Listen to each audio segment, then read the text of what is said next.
کسی کا بھیجا ہوا ہوں۔ جب میرے مرشد نے میرے آقا کے روزے پر نظر کیا تھا تو آواز آئی تھی، اے عثمان ہارونی تمہاری یہ نظر قبول فرمائی، اور اس کے بعد مجھے حکم ملا تھا کہ اے خواجہ غریب نواز ہندوستان جا کر جو ہے دین کی تبلیغ کرو۔ اے مجھے روکنے والوں، میں ہندوستانی میں تبلیغ بھی کرنے جا رہا ہوں اور ہندوستان والوں کو قیامت تک تبلیغ کا فلسفہ بھی سمجھانے جا رہا ہوں۔ کل قیامت تک جب لوگ یہ کہیں کہ ہم دین کی تبلیغ کرنے آئے ہیں تو میرے غلام بتا سکے اگر دین کی تبلیغ مسجدوں کے اندر ہوا کرتی تو رسول کونین غریب نواز کو ہندوستان کیوں بھیجتے؟ مسجد نبوی میں بٹھا دیتے، مسجد حرام میں بٹھا دیتے، بیت مقدسہ میں بٹھا دیتے۔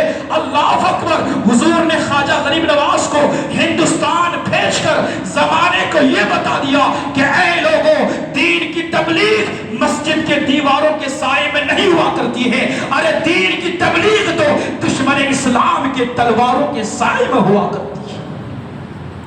جاؤں گا، ضرور جاؤں گا۔ کہاں جاؤں گا؟ ہندوستان جاؤں گا۔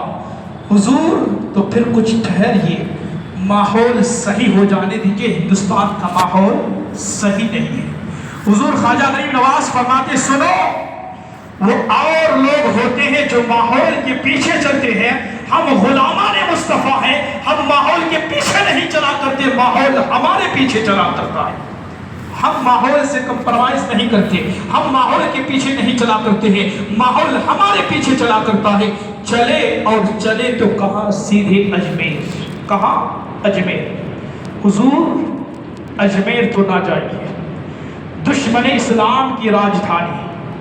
شروع میں جنگلوں میں بسیرا ڈال دیجئے، پہاڑوں میں بیٹھ جائے، صحراؤں میں بیٹھ جائیے، اور جب کچھ فضا ہموار ہو جائے تب جائیے ہندوستان۔ حضور خواجہ غریب نواز فرماتے ہیں کہ سنو، میں صرف مبلغ ہی بنا کر نہیں بھیجا گیا ہوں، میں ہندوستان کا سلطان بھی بنا کر بھیجا گیا ہوں، اور جو سلطان ہوتا ہے وہ غاروں پہاڑوں صحراؤں میں نہیں رہا کرتا، وہ راجدھانیوں میں رہا کرتا ہے۔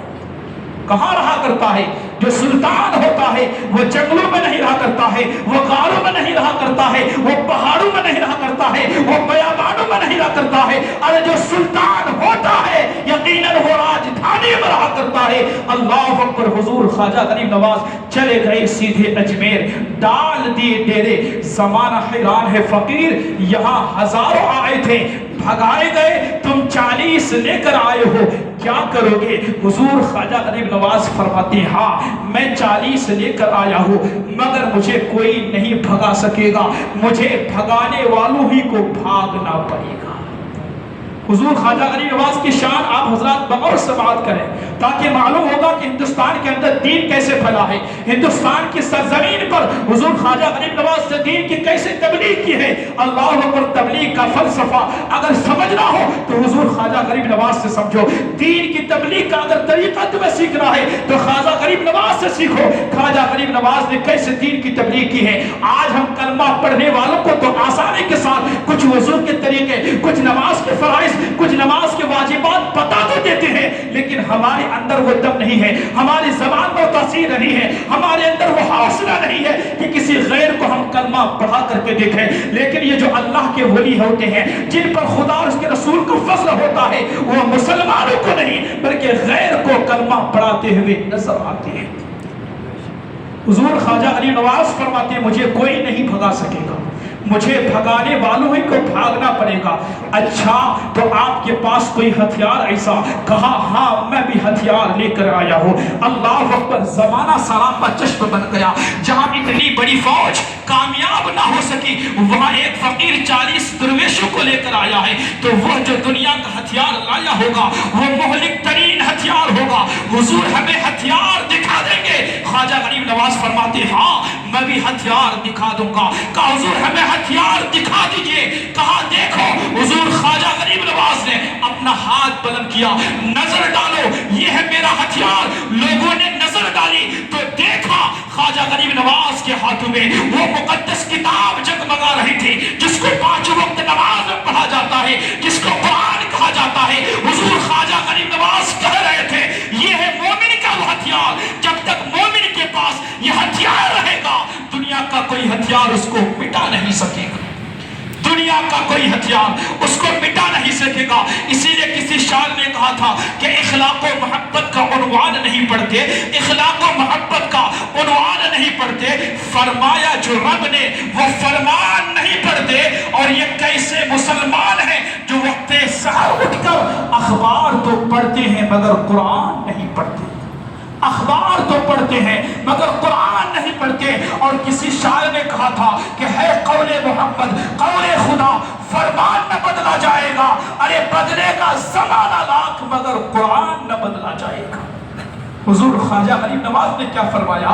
مومن کا ہتھیار قرآن ہے، مومن قرآن کو سینے سے لگا لے، مومن قرآن کی تلاوت کرے۔ یہی وجہ ہے کہ ہمارے اسلاف کرام، ہمارے بزرگان دین کو اگر کوئی پریشانی آتی تھی وہ کسی سیٹ کے پاس نہیں جاتے تھے، وہ کسی ایم ایل اے کے پاس نہیں جاتے تھے، وہ کسی ایم پی کے پاس نہیں جاتے تھے، وہ کسی دولت مند کے پاس جا کر جو ہے اپنی جھولی کو نہیں پھیلاتے تھے۔ اللہ اکبر، اگر انہیں کوئی پریشانی ستاتی، کوئی تکلیف آتی، مصلی بچھا دیتے اور مصلی میں بیٹھ کر قرآن کی تلاوت کرتے۔ اللہ اکبر، کیوں نہ ہو جہاں قرآن کی تلاوت ہوتی ہے وہ اللہ کی رحمتوں کا نزول ہوتا ہے۔ تو خواجہ غریب نواز نے ہمیں بتا دیا، اے لوگوں ہمیں دنیا کی کرسی کی ضرورت نہیں ہے، ہمیں دنیا کی تخت و تاج کی ضرورت نہیں ہے، ہمیں دنیا کی سلطنت کی ضرورت نہیں ہے، دنیا کی کرسی کو ٹھوکر مارو اور آیت الکرسی کو سینے سے لگا لیا کرو، آیت الکرسی کو سینے سے لگا لیا کرو۔ حضور خواجہ غریب نواز فرماتے ہیں کہ مومن کا ہتھیار قرآن ہے۔ اے لوگوں قرآن پڑھو، قرآن کی تلاوت کرو، قرآن کو سمجھو، قرآن کے فرمان پر عمل کرنے کی کوشش کرو۔ اللہ اکبر، حضور خواجہ غریب نواز آ جاتے ہیں ہندوستان، ڈال دیے ڈیرے، اللہ اکبر،